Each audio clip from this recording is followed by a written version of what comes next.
이제 우리 오늘 창세기 20장을 함께 공부하겠습니다. 창세기 20장을 여러분 찾으시기 바랍니다.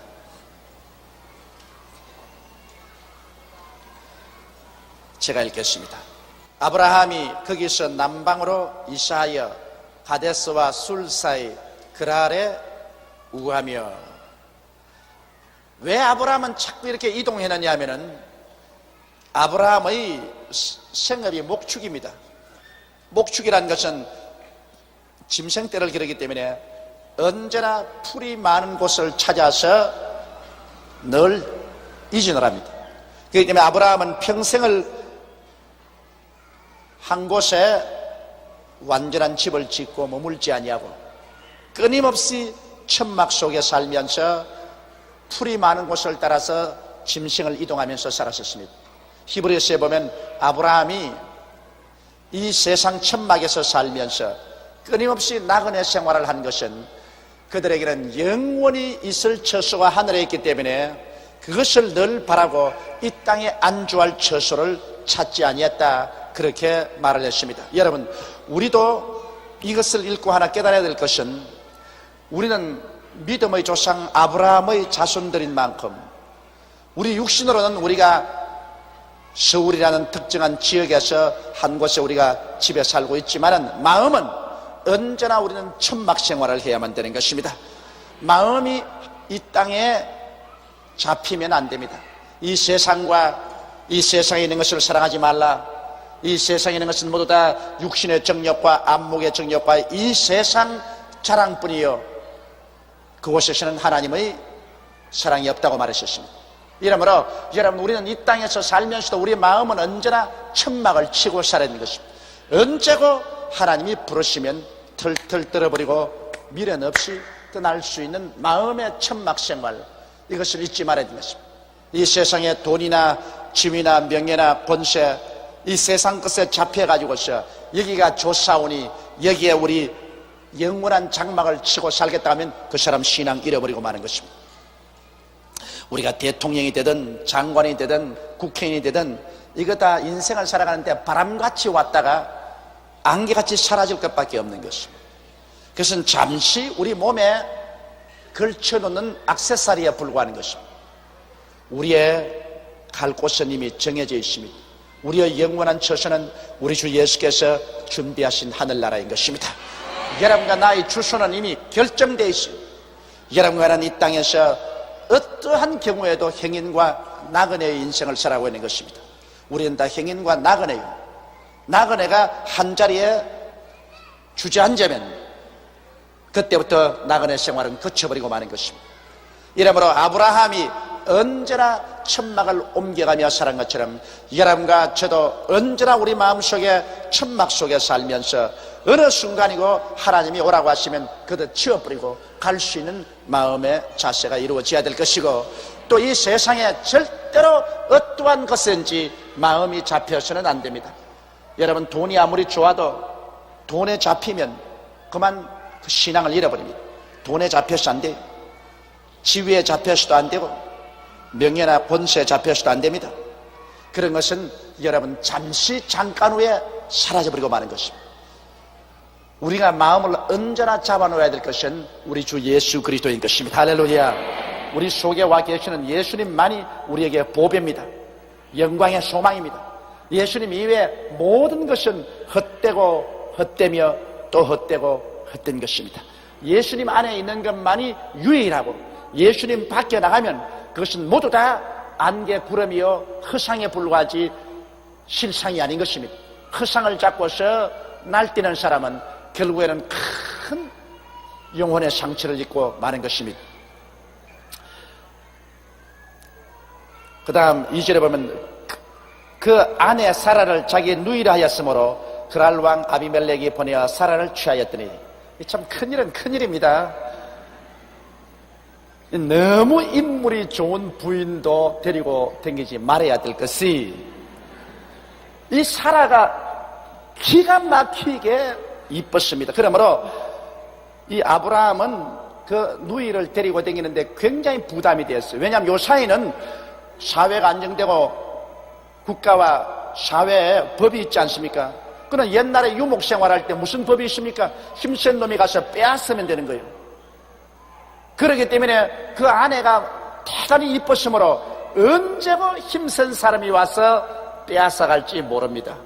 이러므로 아브라함은 전전긍긍했습니다. 또 더구나 그 아내 사라 때문에 아브라함은 사람이 많이 사는 곳에 함께 우하지 못하고 언제나 외톨이로 돌아다닌 것이 틀림이 없습니다. 왜냐하면 남자들이 많은 곳에 가면 자연적으로 그 아내 때문에 고통을 당하게 되므로 사람들이 없는 곳으로 전전하고 다녔음에 틀림이 없는데, 그가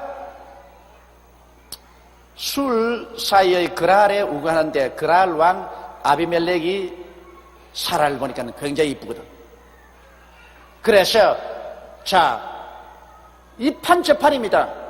사라를 아내라 하면은 아브라함을 죽이고 빼앗을 것이고, 사라를 누이 동생이라고 하면은 시집을 보내서 빼앗을 것이고, 이판저판으로 뺏기는 겁니다. 그런데 우리 하나님의 친구라고 하는 아브라함이 진짜로 살든지 죽든지 흥하든지 망하든지 성하든지 세하든지 하나님을 믿는 믿음을 가졌었으면 하나님의 천사가 그를 보호해 주었을 것이라고 나는 생각이 되는데, 여러분, 여기에서 우리가 배워야 될 것은 아무리 믿음의 조상이요 우리보다 탁월하게 믿음이 강한 어른도 역시 사람인지라 마음에 허약함이 있다는 것입니다. 하나님이 자기와 사라를 지켜줄 것을 믿을 수 없기 때문에 얼마 전만 하더라도 애굽에 내려가서 바로에게 자기 동생이라고 해서 자기 아내를 시집 보낸 경험이 뼛속에 사무치게 지금도 살아있는데도 불구하고 또다시 그는 아비멜렉에게 자기의 아내를 여동생이라고 말한 것입니다. 그러므로 사람은 무척 강한 것 같아도 실제 또 무척 약합니다. 이러므로 우리가 신앙이 아주 좋은 사람이 갑자기 넘어질 때 저 사람 신앙이 좋은 사람이 왜 넘어지느냐, 저 사람 가짜 신앙이 아니냐, 그렇게 우리가 꾸짖어서는 안 됩니다. 사람이 신앙이 굉장히 강한 것 같으면서도 또 어떤 경우를 당하면 무척 연약해가지고서 쓰러질 때가 있는 것입니다. 이러므로 우리는 항상 예수 그리스도를 붙잡고 굳센 신앙으로 살려고 애를 쓰면서 주위에서 넘어지거들랑 그 가서 짓밟아버리지 말고 붙들어서 이렇게 줘야만 되는 것입니다. 신앙으로 넘어지는 사람 여러분 짓밟아버리는 것, 그건 정말 가혹한 일입니다. 왜냐하면 자기 발로 짓밟았으면 나중에 자기도 짓밟히게 된 것입니다. 이 세상 한평생 살면서 자기는 절대로 안 넘어진다고 큰 소리 할 사람 아무도 없는 것입니다. 모두 다 연약에 쌓여있기 때문에 그런 어떤 환경에 처하게 되면 그 사람도 넘어질 위험이 있는 것입니다. 그러므로 우리는 항상 넘어진 사람이 있으면 기도해주고 붙들어서 다시 이렇게 세워주고, 자기는 넘어지지 않도록 간절히 기도하고 늘 조심해야 될 것인 것입니다. 우리 하나님께서는 여러분과 나를 끝까지 사랑하셔서 우리가 회개하고 돌아오면 받아서 살리는 역사를 하나님 하시는 것입니다. 하나님은 죽이지 않습니다. 가나마다가 현장에 잡힌 여자를 모세의 제자들이 모두 다 돌로 쳐서 죽이라고 말할 때 예수께서 너희 중에 죄 없는 자가 먼저 돌로 그를 치라고 하시므로, 그 중에 죄 없는 자가 하나도 없거든. 다 도망치고 말았습니다. 그때 예수님께서 그 여자를 짓밟지 않았었습니다. 나도 너를 정죄하지 아니한다. 집에 돌아가서 다시 죄 짓지 마라. 왜? 인생의 연약함을 주님께서 속속들이 알고 계시기 때문에. 인간이 한 번 실수한다고 짓밟아서 죽여버리면 다시는 인간은 일어날 수 있는 소망이 없습니다. 그러나 7번 넘어지면 8번 일으켜서 다시 보혈로 씻어서 성령으로 새롭게 해서 이렇게 세우는 것이 하나님의 뜻인 것입니다. 그러므로 예수님이 오신 것은 우리를 죽이는 것이 아니라 예수님으로 말미암아 살리기를 주님께서 원하시는 것입니다. 도적이 오는 것은 도적질하고 죽이고 멸망시키는 것입니다. 마귀는 오면 도적질하고 죽이고 그냥 막 달라들어 멸망시켜버립니다. 그러나 예수님이 오신 것은 양으로 생명을 얻게 하되 더 넘치게 하려 합니다. 언제나 살리려고 하는 것이 주님인 것입니다. 여기에 아브라함이 우리가 객관적인 면에서 볼 때 자기 아내를 누이 동생이라고 해서 두 번이나 시집을 보냈다고 한번 생각해 보십시오. 여러분, 우리 한국 사회에서 만일 제가 제 아내를 동생이라고 해서 두 번 시집을 보냈다고 한번 생각해 보십시오. 박살 날 것입니다. 박살. 아마 이 강단에 근처도 못하게 할 거예요, 여러분. 그리고 내가 설교하러 오면 몽둥이를 들고 나를 쫓아낼 거예요. 근데 하나님은 이런 자랑스럽지 못한 우리 조상도 하나님께서는 나의 친구라고 하시고 믿음의 조상으로 만들어주셨습니다.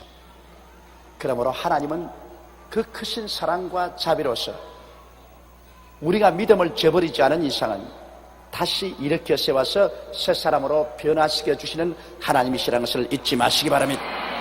이러므로 우리는 하나님을 감사하고 찬송합니다. 그야 아브라함이 한 번쯤 실수를 했으면 그 다음은 안 그랬으면 참 좋았겠는데 또 그도 생명의 위협이 있으니까 갑자기 약해져 가지고서 사라를 자기 누이라 하였으므로 그랄 왕 아비멜렉이 보내어 사라를 취하였어. 그러나 이번에는 하나님께서 직접 손을 써서 도와주십니다. 그 밤에 하나님이 아비멜렉에게 현몽하시고 그에게 이르시되 내가 취한 이 여인을 인하여 내가 죽으리니 그가 남의 아내임이라. 자, 여러분, 여기에서 보면은 하나님께서 우리를 능히 지켜줄 수 있다는 것을 볼 수가 있는 것입니다. 만일 아브라함이 진짜 그냥 하나님을 힘차게 믿었더라면 아예 아내를 시집 보내기도 전에 그걸 빼앗으려고 할 때 하나님께서 아비멜렉에게 현몽하셔서 저 사람에게 손대면 다 죽이겠다, 이렇게 하나님 말할 수가 있는 것입니다. 그렇지 않아요? 그러나 아브라함은 그런 정도의 신앙은 되지를 못하셨습니다. 그래서 그 아내를 시집 보냈는데 아비멜렉이 손을 대지 못하도록 하나님께서 아비멜렉에게 꿈에 현몽해서 무섭게 경고한 것입니다. 이러면 우리 이걸 생각해 보면 여러분, 우리가 진실로 믿음이 있어서 하나님을 의지하면 하나님께서는 우리가 미리 시험과 환난에 떨어지기 전에 지켜줄 수 있는데도 불구하고 우리가 꼭 시험에 떨어지고 난 다음에 하나님이여 도와주시옵소서 부르짖어서 그때야 하나님 와서 도와주는 것은 우리 믿음이 부족하기 때문에 그런 것입니다. 우리 믿음만 올바르게 선다면 우리는 시험에 들기 전에 하나님이 지켜줄 수 있습니다. 아브라함도 이 시험에 들기 전에 하나님께 정말 기도하고 믿었으면 하나님이 미리 천사를 보내서라도 보여 주었을 것인데 아브라함 믿음이 그 정도로 되지 못했었습니다. 그러므로 시험에 떨어지고 난 다음에야 비로소 하나님이 꿈에 현몽하사 도와준 것입니다. 틀림없이 아브라함은 사라 자기 아내를 시집 보내고 난 다음에 아마 철야기도 했을 것입니다. 마음이 안 편해서 잠이 오겠어요? 그러니 밤새도록 하나님이여 내 아내를 보호하여 주시옵소서. 할 수 없어 시집은 보냈지만 내가 답답해 죽겠나이다. 아마 그랬을 겁니다. 그러니까 하나님께서 아비멜렉에게 경고해서 보호해 주신 것입니다. 사람 믿음의 단계란 희한하잖아요. 시집 보내기 전에 하나님이 우리를 보호해달라고 믿는 믿음은 그거는 참 최고의 믿음인데 그거는 못하고 시집 보내놓고 난 다음에 하나님이 보호해달라는 것은 좀 못한 믿음입니다. 우리는 최고의 믿음을 가지면 참 좋겠는데 그게 어디 마음대로 되나요? 우리는 최고의 믿음을 가질 수 있도록 늘 노력해야 되겠습니다.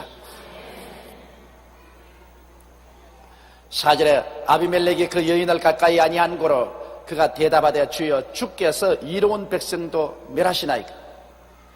그가 나더러 이는 내 누이라고 아니하였나이까? 그 여인도 그런 내 오라비라 하였사오니 나는 온전한 마음과 깨끗한 손으로 이렇게 하였나이다. 부부간에 척척 맞아 떨어져 갑니다.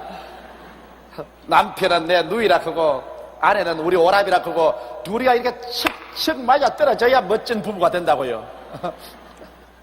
부부간에 서로 말이 안 맞아 떨어지면 이 문제가 생기거든. 그러니 이 사라도 속이 여간 상했을 것입니다. 남편이 믿으면 확 하나님을 믿어주지 자꾸 몇 번이나 시집을 보냈다가 찾아왔다가 시집을 보냈다가 찾아왔다가 그 사라의 마음도 얼마나 상했겠습니까? 그러나 사라가 그 남편을 굉장히 존경한 것을 알 수 있습니다. 성경에 보면 사라는 남편을 주라고 하고 그의 명령에 복종했다고 말한 것입니다. 주라는 것은 다시 말하면 우리 주 예수 그리스도처럼 받들었다는 것입니다. 그래서 이 모범을 통해서 성경 에베소서 5장에 보면 아내들이여 남편에게 복종하기를 주께 하듯 하라 했습니다. 그래서 이 사라는 남편이 다른 사람에게 시집가라는 것까지라도 순종을 했는데 요거는 순종 안 했으면 좋겠어요. 그런데 너무 순종을 해가지고서 이것까지도 순종을 했습니다. 그 보면 사라가 그 남편을 굉장히 사랑하고 존경하고 순종한 것을 알 수 있는 것입니다. 이러므로 아비멜렉이 하나님 앞에 말씀을 드렸습니다. 하나님이여, 내가 이 여인을 아직 가까이도 안 했는데 주님이 나를 죽이려고 합니까? 난 죄 아직 안 지었는데 왜 의로운 백성인 나를 죽이려고 하십니까? 그리고 또 내가 그를 아내로 취한 것도 남편도 누이라고 말하고 그 여자도 우리 오빠라고 말하니 그 내가 어떻게 안 속아 넘어갈 수가 있습니까? 속아 넘어가서 데려왔으니 나는 죄가 없지 않습니까? 이런 나도 죽이겠습니까? 왜냐하면 이 당시에는 일부 다처제 시대입니다. 한 남자가 많은 여인을 거느리는 시대인 것입니다. 그래서 자기의 재력이 있고 능력이 있으면 많은 여인을 거느립니다. 아비멜렉은 벌써 자기 여러 아내가 있었는데 또 이 아브라함의 아내가 탐이 나서 누이라고 하니까 데리고 왔던 것입니다. 6절에 하나님이 꿈에 또 그에게 이르시되 내가 온전한 마음으로 이렇게 한 줄을 나도 알았으므로 너를 막아 내게 범죄하지 않게 하였나니 여인에게 가까이 못하게 함이 이 까닭이라. 그래서 하나님 말하기를 내가 너 꿈에 나타난 것은 네가 마음에 온전한 마음으로 처녀인 줄 알고 그를 아내로 받아들였기 때문에 내가 너를 구출하려고 그랬다. 네가 범죄함으로 말미암아 내가 너를 치지 못하도록 너를 도와주려고 내가 꿈에 현몽한 것이다. 네가 나무 아내인 줄 알고 강제로 빼앗았으면 그건 뭐 죄이니까 내가 반드시 너를 쳤겠지만은 나는 그걸 모르고 처녀인 줄 알고서 너 아내로 받아들이려고 했으므로 내가 너를 불쌍히 여겨서 너를 살리려고 현몽한 것이다. 이제 그 사람의 아내를 돌려보내라. 그는 선지자라. 그가 너를 위하여 기도하리니 내가 살려니와 내가 돌려보내지 않으면 너와 내게 속한 자가 다 정령 죽을 줄 알지니라. 이야, 하나님 참 멋있죠? 요 사이도 종종 그렇게 좀 해주시면 좋겠어요. 옛날에는 하나님이 제깍제깍 그렇게 해주시는데 요 사이는 그냥 막 우리 교회가 억울한 일을 당하고 주의 종들이 억울한 일을 당해도 하나님 말씀을 빨리 안 해주시는 것 같아. 이야간 우리 하나님께서는 이게 참 멋있습니다. 활 하나 안 쏘고 칼 한 번 안 쏘고도 하나님께서 적을 굴복시킬 수가 있지 않습니까? 그러므로 이제 그 사람의 아내를 돌려보내라. 아브라함은 선지자다. 그래서 네가 잘못했다고 사과하고 가면 그가 너를 위해서 기도를 해주면 너와 내 가족들이 다 살거니와 그런 사람은 죽는다. 여기 보십시오. 하나님께서 선지자를 얼마나 존경하는지 보십시오. 이제 그 사람의 아내를 돌려보내라. 그는 선지자라. 그가 너를 위하여 기도하리니 내가 살리니라 했습니다. 그러니까 기도 안 하면 안 살려주겠다는 겁니다. 그러므로 하나님은 선지자를 통해서 역사하는 것입니다. 선지자가 너를 위해서 기도를 해주면 내가 그 기도를 듣고 너를 살려주거니와 너가 선지자가 너를 위해서 기도 안 해주면 내가 죽여버리겠다. 너를 죽여버리겠다. 이거 무서운 일 아닙니까? 그러므로 성경 말씀에 나의 기름 부은 자에게 손을 대지 말라는 말이 있는 것입니다. 여러분, 주의 종에게 손대지 말아야 돼요. 그 무슨 내 조용기가 주의 종이라고 해서 내가 이런 말 스스로 보호하려고 하는 말은 아닙니다. 주의 종은 잘났든 못났든 하나님께서 기름을 부은 선지자입니다.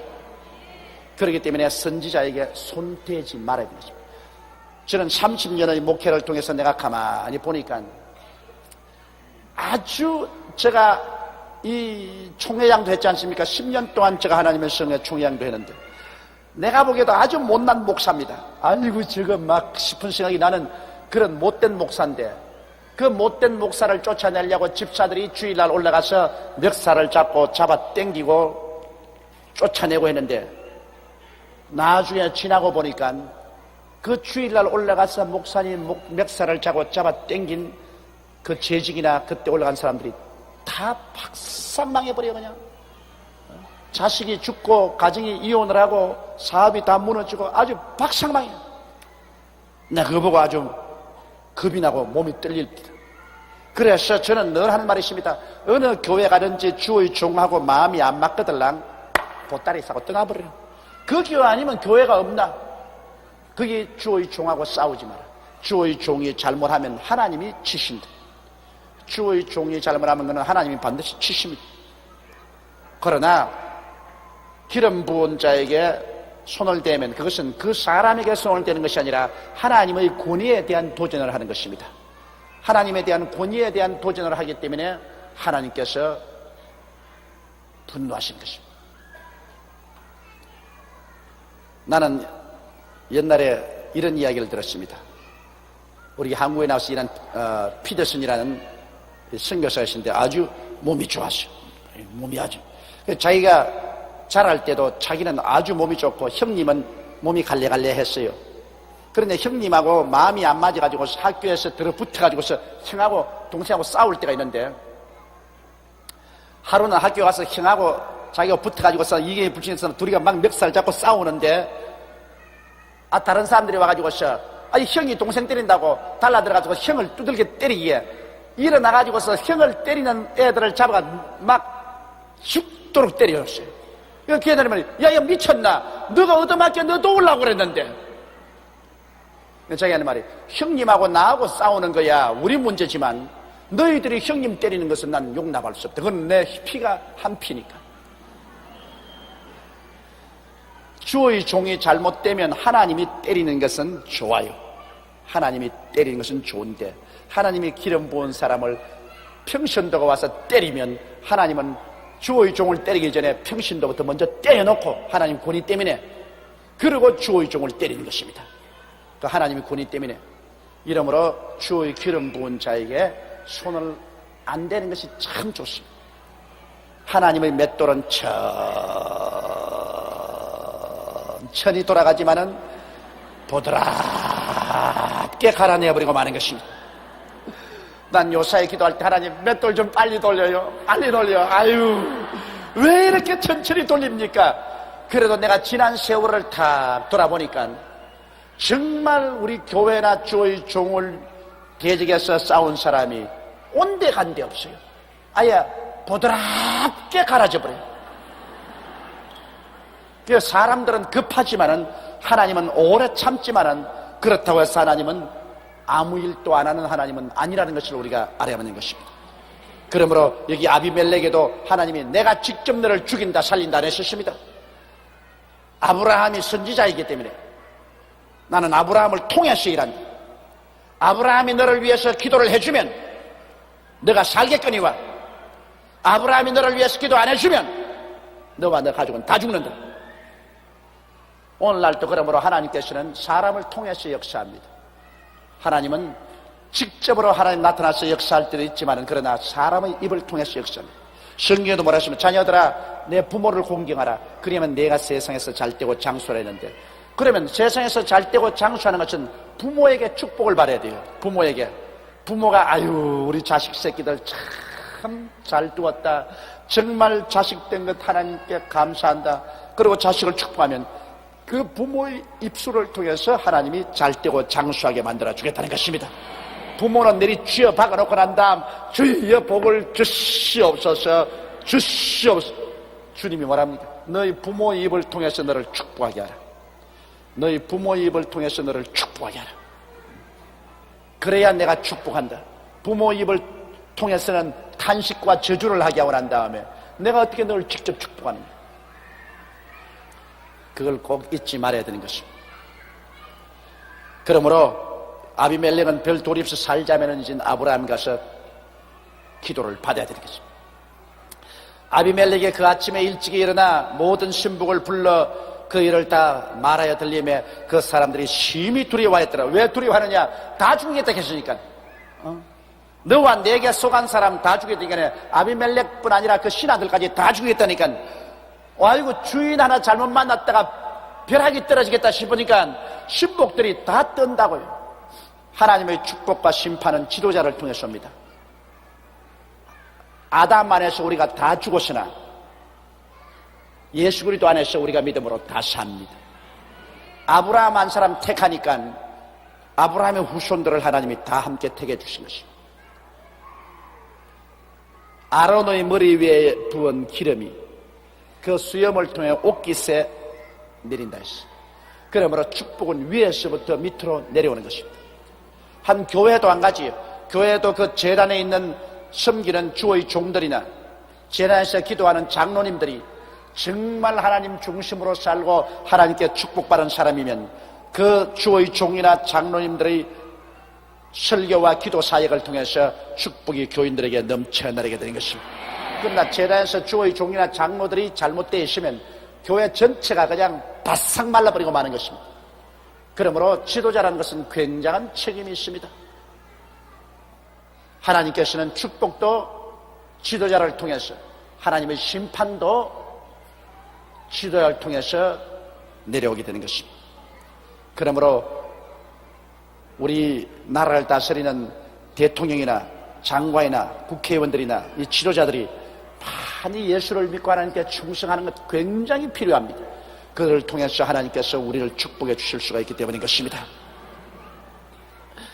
아비멜렉이 아브라함을 불러서 그에게 이르되 내가 어찌하여 우리에게 이리 하느냐, 내가 무슨 죄를 내게 범하였고 한데 내가 나와 내 나라로 큰 죄에 빠질 뻔하게 하느냐, 내가 합당치 않은 일을 내게 행하였도다 하고. 아비멜렉은 이렇게 말할 만하죠. 아브라함 만나서 세상에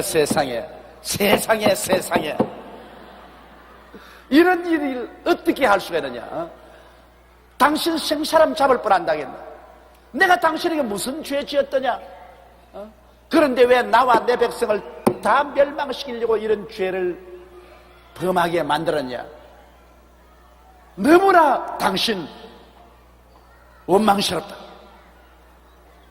그건 아비멜렉으로서는 그렇게 말할 만합니다. 청천하늘에 병력 떨어진 것 같으니까. 아비멜렉이 또 아브라함에게 이르되 내가 무슨 이견으로 이렇게 했느냐. 그게 간단하죠. 내가 무슨 이견으로 이렇게 했느냐. 그게 아브라함이 아내하고 둘이서 같이 다니니까 군대도 없고 자기를 도와줄 사람도 없으므로 겁이 나서 그렇죠. 다른 이견이 있나. 그런데 아브라함은 하나님을 믿는 사람인데 겁이 나서 그렇게 했던 말은 차마 체면이 있어 못하지 않겠어요? 아브라함이 가로되 이곳에서는 하나님을 두려워함이 없으니 내 아내를 인하여 사람이 나를 죽일까 생각하였으며. 자, 여기에서 아브라함의 신앙이 크게 좀 궤도에서 벗어났습니다. 여기에는 사람들이 하나님을 두려워하지 않기 때문에 그냥 무법천지로 와서 나를 죽일 것이라고 생각했다는데요. 여러분, 하나님은 하나님을 두려워하는 사람들에게만 역사하는 하나님이고 하나님을 두려워하지 않은 사람 속에는 하나님은 역사하지 않은 하나님이 아닌 것입니다. 하나님은 하나님을 사랑하는 사람이나 사랑하지 않은 사람이나 하나님을 두려워하는 사람이나 두려워하지 않은 사람이나 그 가운데 하나님이신 것입니다. 하나님은 하나님을 두려워하고 사랑하는 사람에게는 자손 1000대까지 복을 주고 하나님을 두려워하지 않고 하나님 앞에 지만지만히 행하는 사람에게는 3대까지 하나님이 저주하시는 것입니다. 하나님은 절대 주권자인 것입니다. 절대 주권자가 무슨 사람이 믿어주니까, 사람이 안 믿어주니까, 사람이 사랑해주니까, 두려워하니까 하나님이 역사한다, 그런 건 없습니다. 하나님은 당신 뜻대로 행하시는 것입니다. 절대 주권적인 의지를 가지고 있어요. 당신 원하는 대로 해요. 살리고 싶으면 살리고 죽이고 싶으면 죽이는 것입니다. 축복하고 싶으면 하고 저주하고 싶으면 저주하는 하나님은 절대 주권을 가지신 하나님인 것입니다. 이런 절대 주권적인 하나님을 아브라함이 믿지를 못하고 사람들이 하나님을 두려워하지 않기 때문에 무법천지로 자기를 죽이고 아내를 빼앗을까 두려워했던 것입니다. 또 실상 내용을 보면은 형제는 형제요, 또 그는 실로 나의 이복 누이로서 내 처가 되었습니다. 아브라함의 아버지 데라가 아브라함의 어머니가 죽고 난 다음에 다시 장가들었습니다. 그래서 낳은 딸이 바로 사라입니다. 그러니까 이것은 아버지는 같고 어머니만 틀립니다. 이복 동생이죠. 요 사이야 여러분 이복 동생하고 결혼할 수 있나요? 어림도 없죠. 일본에는 사촌끼리는 결혼해요. 미국도 사촌끼리는 결혼해요. 우리 한국에는 사촌 어림도 없지. 우리 한국 법에는 아마 8촌까지인가 그렇게 될 겁니다. 그런데 아브라함은 자기 이복 누이 동생하고 결혼을 하게 된 것입니다. 아브라함 보기에도 자기 이복 누이 동생이니까 굉장히 눈부시게 이쁘고 하니까 아이고 남 줄 거 있나? 내가 데리고 살자. 그리고 데리고 사는 것 같습니다. 이러므로 그가 실상은 동생임에는 틀림이 없습니다. 아브라함이 완전한 거짓말을 한 것은 아닌데, 그러나 결혼을 했으면 아무리 옛날엔 동생이라도 결혼을 했으면 이제 아내지 왜 결혼하고 난 다음에도 동생 하고 되기나 말이에요. 그게 이제 아브라함의 이중인격인 것입니다. 그가 신앙이 강할 때는 내 아내고 신앙이 약해지면 내 동생이고 사태가 좋을 때는 내가 데리고 살고 사태가 나쁘면 시집 보내고 아주 귀에 걸면 귀걸이 코에 고면 코걸이 편리하게 됐어요. 편리하게. 그러나 실상은 그렇게 하면 안 되죠. 또 그는 실로 나의 이복누이로서 내 처가 되었습니다. 하나님이 나로 내 아비 집을 떠나 두루 다니게 하실 때 내가 아내에게 말하기를 이후로 우리의 가는 곳마다 그는 나를 그대의 오라비라 하라. 이것이 그대가 내게 베풀 은혜라 하였었노라. 참 시집은 가기는 갔지만은 무거운 부담을 가지고 시집을 갔습니다. 또 아브라함이 이렇게 말한 이유가 있습니다. 그 부인이 애꾸눈이라든지 그렇지 않으면 좀 이렇게 삐뚤어지지 했으면 그렇게 걱정할 필요가 없어요. 그러나 아브라함 보기에도 그 부인이 너무 눈부시게 잘났는지라. 그래서 결혼하고 난 다음 자기 누이요 자기 아내가 된 사라에게 말하기를 자 당신 너무 이쁘다. 그러므로 당신을 데리고 다니면 틀림없이 사람들이 너를 빼앗으려고 한다. 그리고 나를 죽일 것이다. 그러므로 내게 큰 은혜를 베풀어서 사람들 없을 때는 내 아내가 되고 사람들이 있는 곳에서는 내 누이 동생이 되어줘. 그래서 남편과 오라버니 소리를 함께 사용해달라고 부탁을 했습니다. 그리고 또 그 부인이 또 그렇게 그 부탁을 받아서 아주 착실하게 연극을 잘 해주었습니다. 아비멜렉이 양과 소와 노비를 취하여 아브라함에게 주고 그 아내 사라도 그에게 돌려보내고, 가만히 보니 아브라함이 돈 버는 것은 순전히 마누라 시집 보냈다가 도로 채떡하면서 돈 벌었어. 이 마누라 또 톡톡이 본 사람이 이 아브라함이에요. 왜냐하면 애굽에 내려갔을 때도 빈손 들고 아무것도 없이 내려갔다가 바로에게 마누라 시집 보냈다가 나올 때는 소와 말과 양과 노비와 은과 금이 풍부했다고 말했습니다. 그 다음에 또 아비멜렉에게 시집 바로 보냈다가 또 데리고 와가지고서 또 여기에 양과 소와 노비를 취하여 아브라함에게 주었다 했으니까 이 아브라함이 부자 된 것은 부인 덕분에 되었어. 그래서 내가 가만히 보니까 이 장가 잘 가야 부자가 되는 모양이라. 부인 덕분에 우리 믿음의 조상이 이렇게 잘 살아요.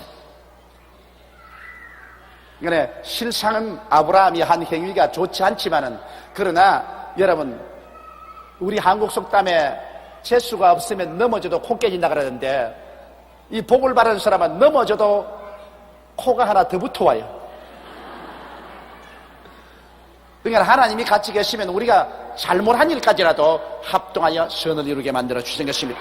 하나님을 사랑하는 자 곧 그 뜻대로 부르심을 입은 자들에게는 모든 것, 잘한 것뿐 아니라 자기가 실수해서 잘못한 것까지라도 나중에 합동하여 유익이 되는 것입니다. 이것은 예수 믿는 사람 이외에는 이런 말을 할 수가 없어요. 예수 못 믿는 사람은 잘된 것은 잘된 것이고 못된 것은 절대로 못된 것입니다. 그러나 하나님께서는 우리를 불쌍히 여기셔서 잘한 일도 축복으로 돌리시고 못된 일조차도 그것이 오히려 나중에 도움이 되고 축복이 되도록 만드는 것이 우리 하나님의 역사인 것입니다.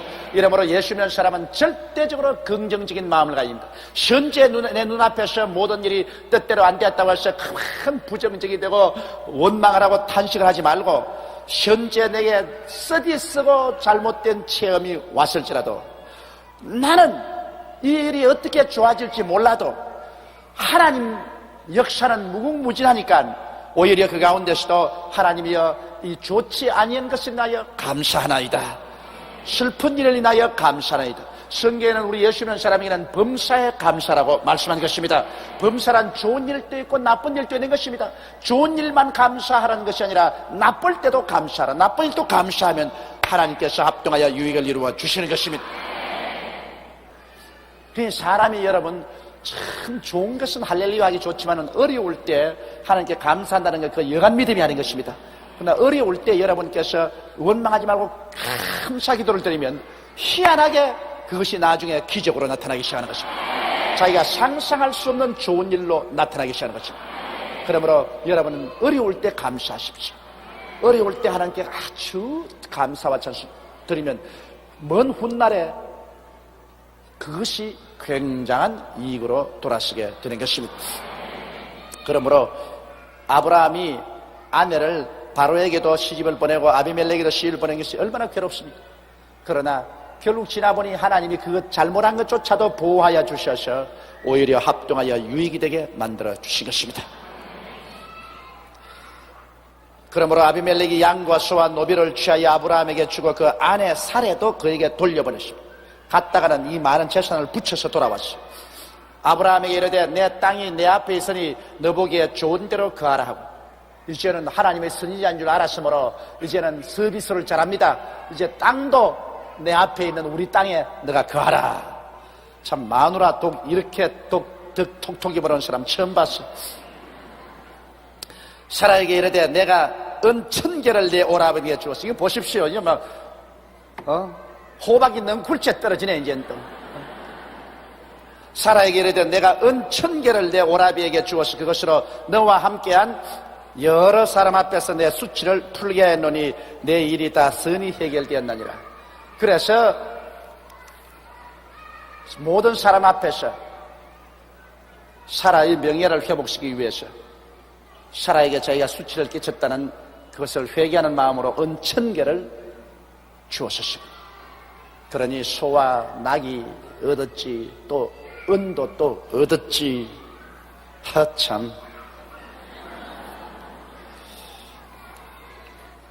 그때 교회가 있었으면 내가 가서 전부 다 헌금으로 받았으면 좋겠어. 아브라함이 하나님께 기도하며 하나님이 아비멜렉과 그 아내와 여종을 치료하사 생산케 하셨으니 여호와께서 이왕의 아브라함의 아내 사라의 연고로 아비멜렉의 집 모든 태를 다치셨습니다. 보십시오. 아비멜렉이 선지자의 아내를 취하려고 하자 하나님이 벌써 심판을 시작했습니다. 그날부터 시작해서 아비멜렉의 가정의 모든 부인들이 어린 아기를 못 낳도록 태를 닫아버렸습니다. 그대로 되었으면 후손이 전혀 없을 것이고 또 하나님이 저주해서 다 죽이실 것이고, 그런데 아브라함이 하나님께 기도하며 하나님이 아비멜렉과 그 아내와 여종을 치료하사 생산케 되십니다. 그러므로 주의 종의 기도란 참 필요합니다. 여러분께서 그러므로 주의 종의 기도를 받는 것 좋습니다. 여러분보다 좀 더 높은 구역장이나 조장, 그리고 전도사님, 그 다음에 목사님, 저게까지 오는 데는 힘이 너무 들 테니까 안 오는 게 좋지만은 어떻게 선이 닿아서 저게 손이 닿으면 주의 종에게 기도받는 것은 좋습니다. 왜냐하면 하나님께서는 주의 종의 기도를 통해서 역사를 하는 것입니다. 이러므로 아브라함이 만일 아비멜렉과 그 아내와 그 여종을 위해서 기도 안 해줬으면 그 가정에는 후손이 다 두절되고 말하신 것입니다. 그러나 아브라함이 기도하니까 하나님이 치료했다십니다. 기도와 치료, 이것은 참 같이 갑니다. 기도해야 치료해요. 여기도 보시면 치료 아닙니까? 아브라함이 하나님께 기도하며 치료하사 그렇게 말했습니다. 기도는 치료의 원동력이 되는 것입니다. 이러므로 마음의 병, 육신의 병, 생활의 병, 여러 가지 병이 들면 여러분 주의 주님에게 기도를 바라십시오. 기도하면 하나님이 치료해 주시는 것입니다. 기도 안 하면 치료 안 해주시는 것입니다. 하나님이 치료해 줄 것 같지만은 기도 안 하는데 하나님이 왜 치료해 주셔요?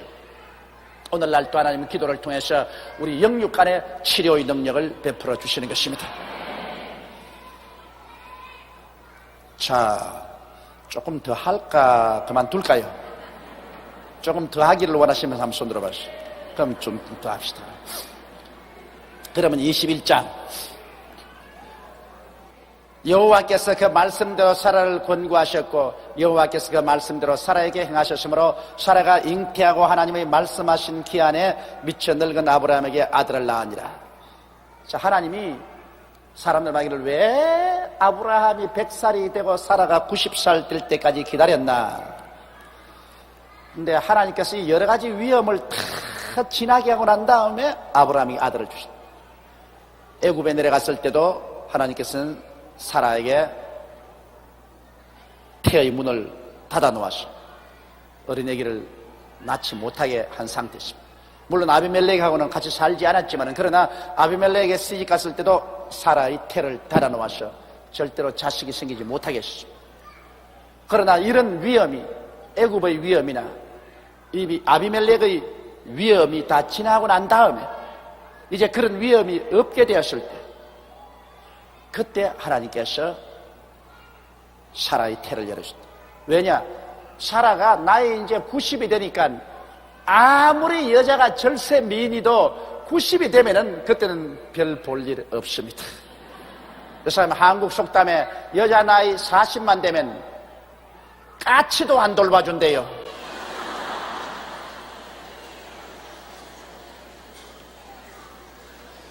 우리 교회 자매님 한 분이 와서 그 이야기를 해요. 목사님, 정말 내가 너무 억울해요. 50대 우리 자매입니다. 우리 저녁에 식사를 하면서 무슨 이야기를 하는데 대학교 다니는 아들이 하는 말이 뭐냐면 어머니 종로 내거리에요. 어머니하고요 돈 1,000원하고 떨어지면요 돈 1,000원 주워가지 어머니 안 주워갑니다 그러더라고요. 세상에 너무나 억울하다고 말이지요. 사람을 어떻게 보고 이러냐. 목사님, 내가 아직까지 그래도 아직 청춘인데 우리 아들이 그렇게 취급한다고 그래서 내가 집사님 생각에 청춘이지 내가 봐도 돈 1,000원 주어가지 집사님 안 주어가겠습니다. 와이고 그랬다고 뿔을 내가지고서 목사님조차 그런 말을 한 적이 있어. 사실이죠. 어찌할 도리가 없지 않습니까? 인생이란 그런 겁니다. 제가 그렇게 말했습니다. 그 사라도 하나님께서 한참 젊고 이쁠 때는 어린애기를 못 낳게 했어요. 그건 왜냐하면 이런 위험이 자꾸 있기 때문에. 그러나 이제 나이 90이 되어서 이제 공짜로 갖다 줘도 내버릴 나이가 되니까 아무도 안 돌봐줄 때 그때 이제 태를 열어가 애따 이제는 진짜 너 아내다 이제는 아들 낳아라. 그래서 아브라함 100세 사라 90세 아들을 낳은 것입니다. 그러니 참 어지간한 기적이 아니고는 이런 일이 일어날 수가 없는 것입니다.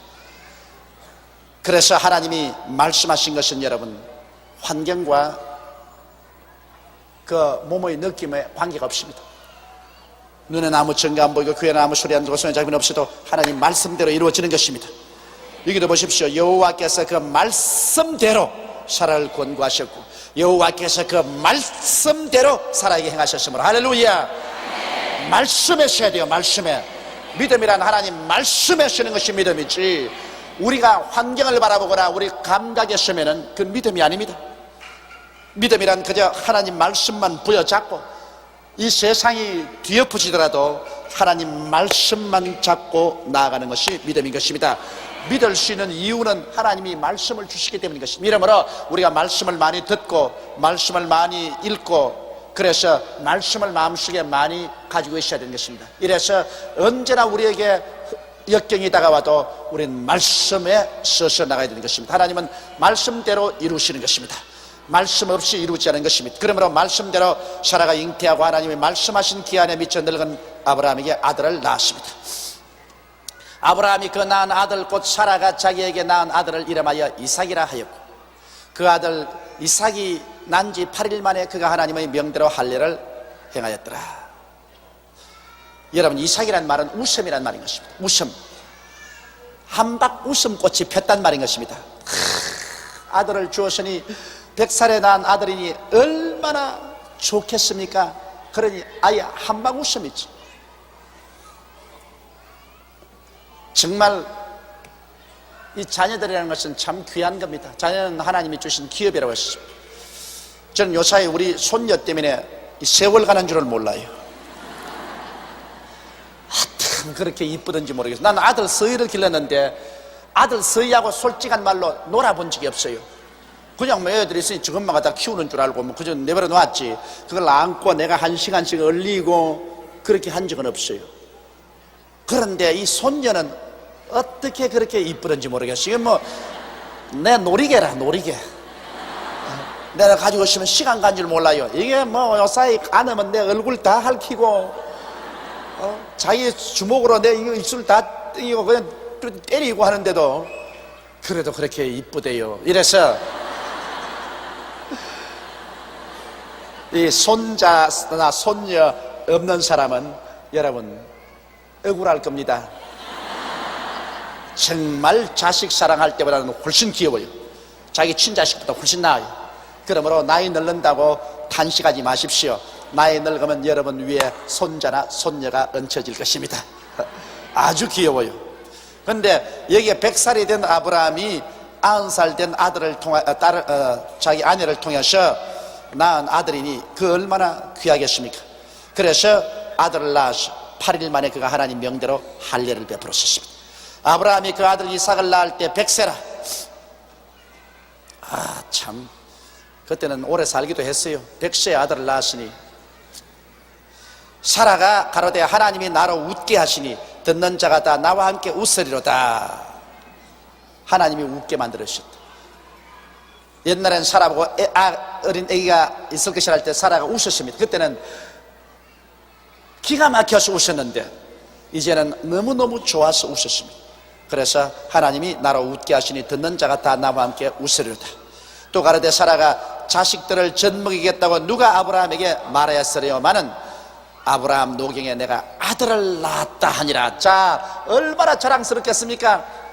한평생을 아들을 못 낳아줘가지고서 하갈 첩까지 붙여주어서 이스마엘까지 낳아놓고 그 마음의 고통과 괴로움을 당했는데 100살 된 남편에게 90살 된 사라가 아들을 낳아서 젖을 먹이며 있을 때 그 남편 앞에 얼마나 떴더라고 자신이 있겠습니까? 뭐 이제 내가 이 집에 들어와서 못 해준 건 뭐가 있어? 내가 2번 시집 갔다 와가 돈 벌어줬지. 그러고 난 다음 아들까지 낳아줬지. 이제 내가 당신에게 못한 일 뭐 있어? 아니 어깨 쫙 펴고 살 수 있게 되었으니 이야, 참 하나님께서 사라를 정말 귀하게 여겨주신 것입니다. 뭐 서양에는 그렇지 않지만 동양에는 자식을 못 낳으면 아주 그 집안에 들어와서 큰 죄를 지은 것처럼 되고 말잖아요. 그런데 자식을 낳아줬으니 뭐 할 일 다 했죠. 얼마나 좋습니까? 아이가 자라매 젖을 떼고 이삭의 젖을 떼는 날에 아브라함이 대연을 베풀었더라. 젖 떼는 날에 뭐 참 기뻐가지고서 큰 잔치 베풀어서 동서사방의 사람들 다 모아놓고 기뻐하고 즐거워한 것입니다. 그러니까 여기 내가 보니까 이삭을 젖댔다 하니까 아마 5, 6살쯤 됐을 것이에요. 옛날에는 여러분 이 젖을 일찍이 안 떼서 요 사이야 애들이 엄마 젖을 몰라요. 왜냐? 항상 우유 꼭지만 가지고 먹여놓으니까 엄마가 있어도 엄마 젖도 안 만져요. 엄마 젖이 뭔지 의미를 몰라요. 근데 그거 볼 때 오히려 불쌍했어요. 우리는 어릴 때 엄마 젖을 먹고 엄마 젖을 잡고 이렇게 살았기 때문에 내내 엄마나 할머니 보면 젖밖에 생각이 안 나요. 나는 내내 할머니 젖 쭉쭉한 그 젖 밤에 늘 빨고 그래 그거 늘 만지고 그러고 살았어. 그러니 우리에게는 아주 젖이 굉장한 놀이개였고 그 아주 축복이었는데, 내가 우리 손녀를 보니까 젖을 몰라요. 젖을. 이 지금마가 전부 우유 꼭지로만 먹여놓으니까 할머니가 앉는데 내가 손녀 보고 할머니 젖 좀 만져라, 할머니 젖 좀 만져라 해도 손을 털어버려요. 그거 그게 뭔지 몰라가지고 자기 밥통인 줄 모르고 말이야. 그런데 사실은 어머니 젖을 먹이는 것이 좋습니다. 왜냐하면 어머니 젖이 거기에 어린아이를 아주 건강케 하는, 그리고 이 병에 들지 않은 면역적인 그 면역소가 많이 들어있기 때문에 어머니 젖을 먹고 자라는 애들은 아주 병에 강합니다. 병에 강하고 또 심리적으로 안정되어 있습니다. 어머니가 늘 안고 이렇게 먹이기 때문에. 근데 요 사이는 막 전부 소젖을 먹여놔가지고 소가 어머니야. 소가 어머니. 이런데 요 사이는 대개 이 소는 이 성장 촉진제를 먹여요. 소 사료에 소가 빨리 자라도록 성장 촉진제를 먹이고 또 젖 많이 나오도록 촉진제를 먹였기 때문에 그 젖에도 촉진제가 있어가지고 요새 우유 먹으면 애들이 막 이렇게 되잖아요. 이 촉진제가 붙어가지고 아주 비정상적으로 뚱뚱해지고요, 비정상적으로 빨리 자란다고. 그게 좋지가 않다고요.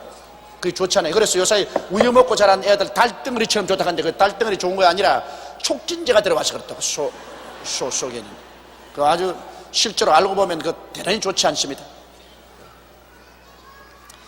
근데 우리 학교 다닐 때 보니까 학교 갔다가 집에 와가지고서 책부따리 던져놓고 국민학교 1학년 때 자기 어머니 일하는데 뛰어가지고서 엄마 젖 해가지고서 젖 빨아먹었습니다. 그때 7살까지 시골에서는 젖 먹었. 그러니 여기 아브라함의 아들 이삭이 얼마나 이쁘겠습니까? 사라가 보기에 그 뭐 이뻐서 견딜 수가 없었기 때문에 틀림없이 아마 6살까지 젖 먹였을 거라. 6살까지 이빨이 다 나오도록. 그래서 아주 완전히 자랐을 때까지 젖을 먹였었죠. 그래 이제 젖 때는 날에 아브라함이 큰 잔치를 베풀었는데 사라가 본즉 아브라함의 아들 애굽 여인 하갈 소생이 이삭을 희롱하는 자. 그날 잔치에 보니까 첩에서 낳은 아들 이스마엘이 이삭을 데리고서 희롱을 해요. 농을 걸고 조롱을 해요. 그러니까 그냥 사라의 마음속에 뿔이 난 겁니다. 화가 났어. 그가 아브라함에게 이르되 이 여종과 그 아들을 내어 쫓아라. 이 종의 아들은 내 아들 이삭과 함께 기어버렸지 못하리라. 단호하게 남편에게 명령을 했는데, 자 아브라함이 그 아들을 위하여 그 일이 깊이 근심되었더니, 그러나 아브라함에게는 첩의 아들 또 아들이거든. 자기 하갈을 첩으로 구해서 낳은 아들 이스마엘 또 자기 아들이기 때문에 와이고 자기 본처인 이 사라가 엄하게 쫓아라고 명령을 내리 불호령으로 떨어지는데 아브라함 마음이 걱정이 돼. 마음이 괴로워요. 그것도 내 자식인데 그걸 어떻게 하나 마음이 상당히 고민이 되었습니다. 아브라함이 그때 조금만 참고 이 일을 안 했더라면, 자식을 안 낳았더라면 이런 고민이 없을 것인데, 이 이삭과 이스마엘의 자손이 지금까지 여러분 팔레스타인에서 싸우고 있습니다. 이스라엘 백성하고 아람 민족입니다. 이스라엘 민족은 이삭의 후손이고 아람 민족은 이스마엘의 후손입니다. 그래서 지금까지라도 이 이복 형제끼리 피나는 투쟁을 하고 있습니다. 죽고 죽이는 피나는 투쟁입니다. 여러분 모슬렘교는요, 모슬렘교도 그들 코란에 보면은 아브라함이 자기 조상입니다. 지금 모슬렘교 거기도 분명히 아브라함이 자기 조상이라는 겁니다. 그런데 거기에 보면 뭐라고 했냐면 이스마엘이 하갈이 아브라함의 정처고, 그리고 여기에 사라가 첩이었다고 거기는 그렇게 기록해 놨습니다. 까꿀로지요. 그러나 이 성경에는 사라가 본처고 하갈이 첩이라고 놨습니다. 그래서 서로 그것을 바꾸어 놨지. 코란경에는 보면은 그대로 구약성경 그대로, 거의 그대로예요. 코란경 구약성경은 거의 그대로 갖다 놨어요. 그 다음에는 마호메토가 하나님 계시 받았다는 책을 연결해놨는데, 거기 보면은 그들 또 아브라함이 자기 조상이라고 말하고 이스라엘 백성을 또 아브라함이 자기 조상이라고 말합니다. 아브라함의 아들끼리 지금 싸운다. 그러니 이게 참 무서운 일이 아닙니까? 12절에 하나님이 아브라함에게 이르시되 내 아이나 내 여종을 위하여 근심하지 말고 사라가 내게 이런 말을 다 들으라. 이 사이에서 나는 자라야 내 씨라 칭할 것입니다. 자, 여기 보십시오. 하나님께서 육으로 난 것은 언제 육으로 취급합니다. 그리고 성령으로 말씀으로 난 것을 하나님께서 인정해 주는 것입니다. 하갈에게서 난 것은 아브라함이 육으로 난 자식이거든요. 그러나 이삭은 하나님이 약속의 자녀이거든요. 약속의 자녀입니다. 여러분과 나는 육으로 난 자손이 아니라 모로다 약속으로 난 자녀인 것입니다. 왜냐하면 우리 주 예수 그리스도를 믿으면 멸망하지 않고 영생을 얻는 하나님의 약속을 통해서 낳은 자식을 하나님은 육으로 낳은 자식보다 귀하게 여기시는 것입니다. 하나님, 이스라엘 백성은 하나님의 선민입니다. 그러나 하나님의 선민이지만은 그는 육으로 난 자식입니다. 육신으로 아브라함에서 혈통으로 육으로 난 자식이지만은 여러분과 나는 육신으로나 혈통으로나 사람의 뜻으로 나지 않고 하나님께로 난 약속의 말씀으로 태어났기 때문에 오늘날 여러분과 나는 하나님의 상속을 받게 되는 것입니다. 그렇기 때문에 육의 선민이 있고 영의 선민인데, 여러분, 우리는 말씀의 약속을 통해서 낳은 사람으로 영의 선민이고 이스라엘은 육의 선민인 것입니다. 여기에도 보니까 하나님께서 약속의 말씀으로 낳은 자식이 이삭이고 육으로 낳은 자식이 이스마엘인데, 하나님께서는 육으로 낳은 이스마엘이 하나님 말씀의 약속으로 낳은 이삭하고 상속 같이 못 받는다. 그러므로 육으로 낳은 자손은 이스마엘과 그 어머니 하갈은 내가 쫓아라. 축복은 해주지만은 내가 쫓아라. 하나님의 상속은 못 받는다. 그런 것입니다. 그러므로 오늘 우리 예수 믿고서 말씀으로 태어나는 것, 이것 얼마나 큰 축복인지 모릅니다. 우리는 하나님의 아들 예수 그리스도를 믿음으로 말씀으로 약속으로 태어난 자손들인 것입니다. 우리는 안 쫓겨납니다. 우리는 천당까지 올라가는 것입니다. 그러나 육으로 태어나서 말씀을 받아들이지 아니하고 우리 조상이 아브라함이다, 우리가 이스라엘 민족이다, 그러므로 우리는 그대로 여기서 구원받는다고 하는 것은 헛된 일입니다. 지금은 그거 통과되지 않습니다. 그것은 하나님께서 함께 육으로 난 자손들을 영으로 난 자손과 똑같이 취급하지는 아니하는 것입니다. 그러므로 여기 하나님이 아브라함에게 이르시되 내 아이나 내 여종을 위하여 근심하지 말고 사라가 내게 이런 말을 다 들으라.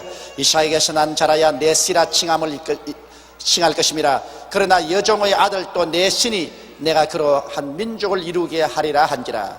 바로 여종에서 난 아들을 한 민족으로 이루게 된 것이 오늘날 바로 아람 민족이 되고 마는 것입니다. 하나님께서 아브라함의 육의 실인이 육으로 축복해 주었지 영으로는 축복해 주지 않았습니다.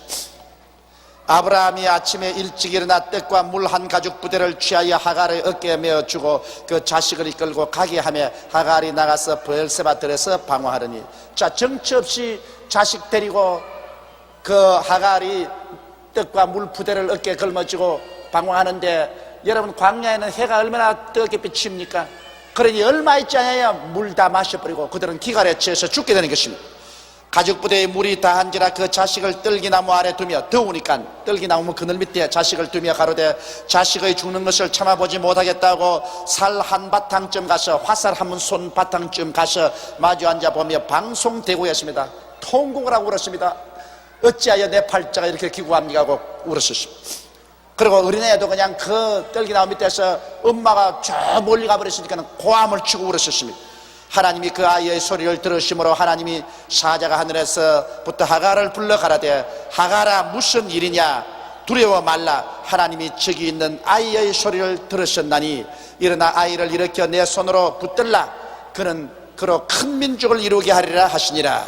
자, 하갈의 부르심과 어린아이의 부르심을 하나님이 들으시고, 하나님께서 이들도 아브라함의 육신의 씨앗이니 축복해서 큰 민족을 이루어 했는데, 오늘날 여러분 아람 민족이 지금 1억이 넘습니다. 1억이 넘어요. 주위에, 이스라엘 주위에 둘러싸고 있는 아람 민족. 그러므로 큰 민족을 이루었죠. 하나님이 하갈의 눈을 밝히시며 샘물을 보고 가서 가죽 부대에 물을 채워다가 그 아이에게 마셨다. 여러분, 이스라엘에 가보면요, 광야입니다. 정말 젖과 꿀이 어디 흘러요? 우리 한국의 젖과 꿀이 흐르지. 그런 광야인데 그게 이스라엘의 가장 중요한 것이 물입니다. 샘물만 있으면 그 주위가 오아시스가 돼요. 좀처럼 샘물을 찾을 수가 없습니다. 그런데 하나님이 축복해 주심에 하갈의 눈을 밝히심에 샘물을 보고 가서 가죽 부대에 물을 채워다 그 아이에게 마시다는데, 하나님이 눈을 밝혔다 이 말을 잊지 마십시오. 여러분, 우리가 이 세상에 살면서 하나님이 눈을 밝혀야 일이 돼요. 성경을 공부하는 것도 하나님이 눈을 밝혀야 성경 속에 있는 깊은 진리를 알게 되는 것입니다. 사업을 하는 사람도 사업에 하나님이 눈을 밝혀줘야 돈 벌 수가 있어요. 눈을 캄캄한 눈 가지고는 돈 못 벌지. 하나님 사업의 눈을 열어주시오. 무슨 일을 하든지 하나님께서 우리에게 눈을 밝힌다는 것은 하나님이 지혜를 주시는 것입니다. 하나님은 그런 능력이 계셔요. 그러므로 우리가 그 나라와 그 일을 먼저 구하라, 그리하면 이 모든 것을 내게 더하시라고 했는데, 우리가 하늘나라와 하늘일을 먼저 구하고 하나님을 따라가면 하나님이 우리의 눈을 밝혀 주시는 것입니다. 그래서 전에는 아무리 봐도 절대로 눈에 안 보이던 것이 하나님이 눈을 밝히면 모든 일을 성공적으로 해나갈 수 있는 길이 척척척 눈에 보이는 것입니다. 이 눈을 밝힌다는 것 정말 중요한 것입니다.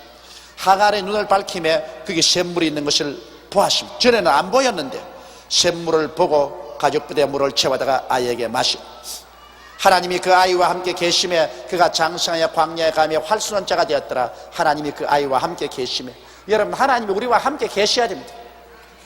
하나님이 우리와 함께 계시면 우리가 무슨 일을 하든지 형통하게 되는 것입니다. 우리 예수 믿는 사람에게는 하나님이 함께 해주겠다고 약속했습니다. 볼지어다 세상 끝날까지 내가 너와 항상 함께 하리라.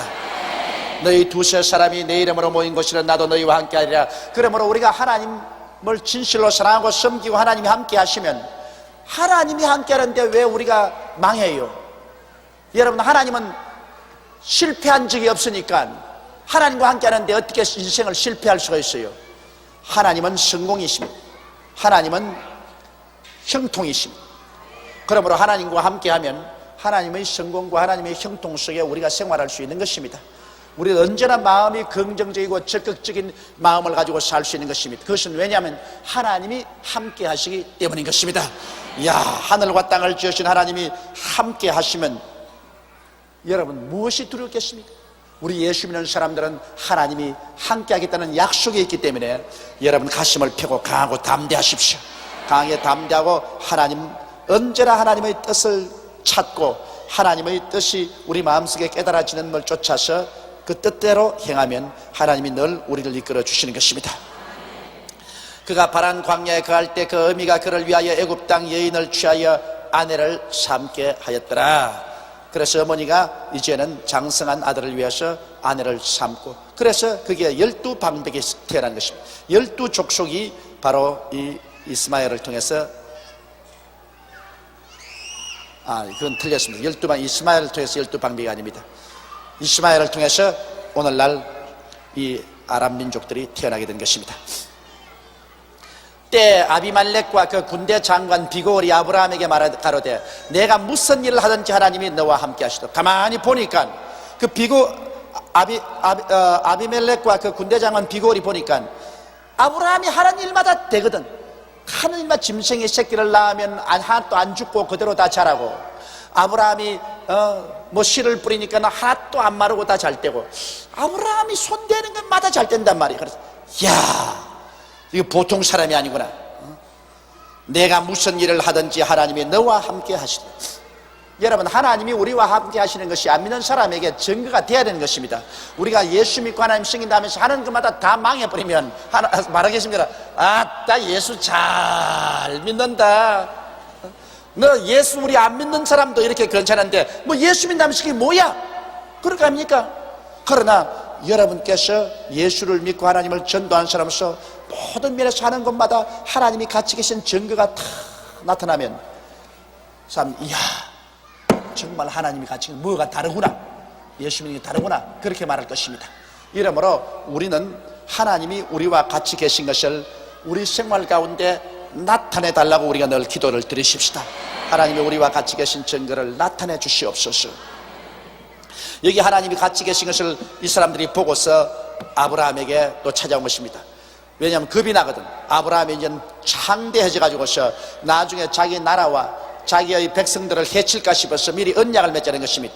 그런즉 너는 나와 내 아들과 내 손자에게 거짓되이 행치 않기를 이제 여기서 하나님을 가리켜 내게 맹세하라. 내가 내게 후대한 대로 너도 나와 너희 머무는 이 땅에 행할 것이니라. 그래서 아브라함이 자꾸 창대해지니까 이거 가만두었다가 나중에 적이 되면 안 되겠단 말이에요. 그러므로 나와 맹세해서 우리 자손과 우리 손자까지라도 화평하게 지내자. 그 언약을 맺자는 것입니다. 바로 아브라함이 힘이 있으니까 아비멜렉이 와서 이제는 아브라함에게 계약을 맺자는 겁니다.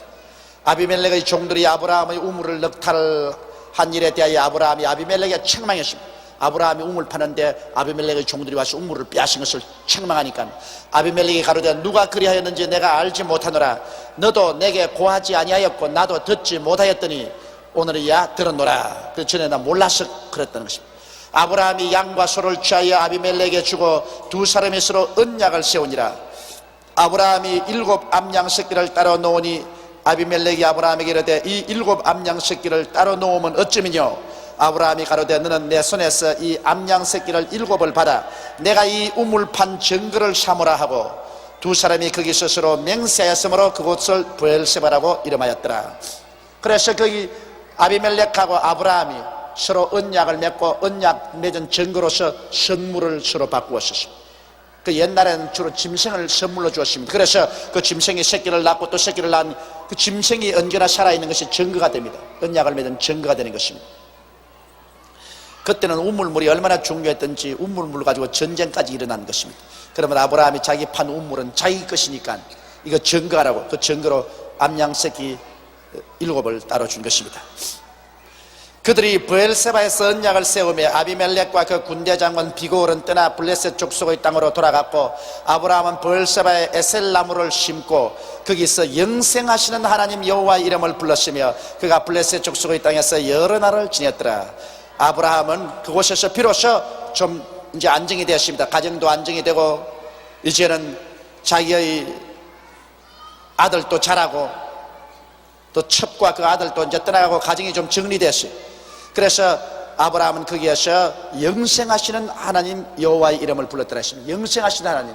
여러분, 하나님은 죽지 아니하십니다. 하나님은 과거나 현재나 미래나 언제나 살아계신 하나님인 것입니다. 하나님에게는 시간이 없어요. 하나님은 젊지도 않고 늙지도 아니하시는 것입니다. 영생하시는 하나님인 것입니다. 그런데 그 영생하신 하나님께서 우리가 예수 믿을 때 그 하나님의 생명을 우리에게 주셨습니다.